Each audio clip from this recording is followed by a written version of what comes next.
Yeah, I think one thing that you just triggered for me, Jonathan, is that, you've got that who am I being, and it's like, who am I being currently, and in that being, who do I want to become, right? So what we're doing right now, we're being who we are in the present moment, and all of it's being driven by who we want to become in the future. So that's the teleological end. We're always driving that way.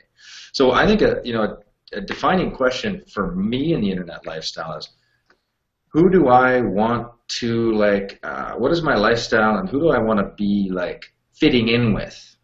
And this is like a kid in the sandbox question on the playground. Who do I want to be friends with? And for me, I wanted to be friends with people that were really, really fun and did what they want, and they didn't complain. But I wanted to be around people that were fun and growing, exciting, avant-garde, in the front, not the back. And so many people, I think, in who they're being, is like, I hope mom and dad are okay with what I'm becoming.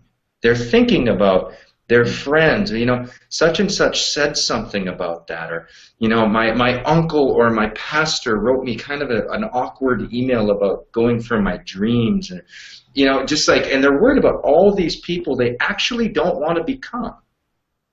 They're actually trying to move away from, but they're holding on because their identity's bound up back there. Now, the best news is you can still grow forward all you want, and you'll be a better asset to your friends. So it's not like you ditch them. You maybe love them from a little more distance. It's just a little more distance, but the love actually intensifies. But now you can bring game into their life that can actually change their life. It's not going to change anything. They're going to be exactly who they are because that's who they are.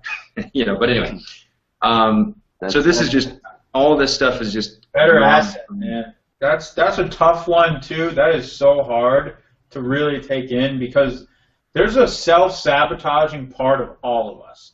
There's almost this drive. It's inherent in every human being. There's some drive to self-sabotage in some way. We've got some limitation of how big we think we can go, and we actually don't want to challenge it, because what if we fail, and what if we prove we can't do it, and what if we do this, and what if we do that? There's some self-sabotaging mechanism to all of us, and one of those things, Mark, that you just triggered is really leaving people behind.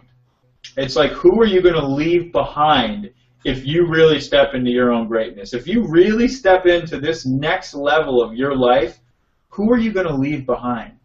And there's this instant guilt of but I owe my friends, they were there for me when, I was at my worst, or this or that, and that's all true. And I know I've felt this, I still battle with this. I literally still battle. I know.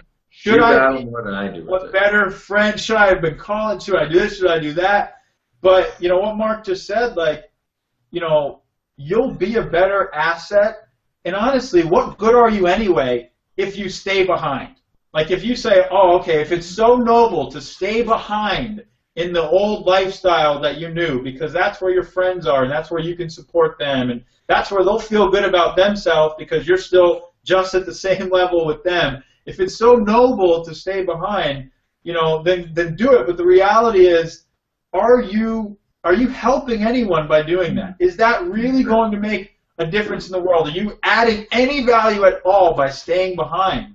And it's crazy how much we will sabotage because of some belief like that.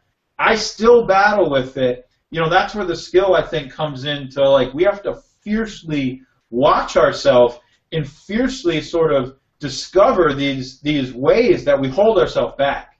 Because no matter what level of the game you're stepping into, there's only new ways that you hold yourself back. When you distinguish the old ways, that's great. You're going to get through to that next level. But now I'm looking out for all the ways that I hold myself back now. When I step into that meeting with the founder of, Jabra or whatever, who cashed out for $200 million, and I'm instantly thinking, I have no right to be in this meeting. I'm just this stupid little internet direct sales guy. I only made, $20 million. I suck, right? I can't be in this meeting.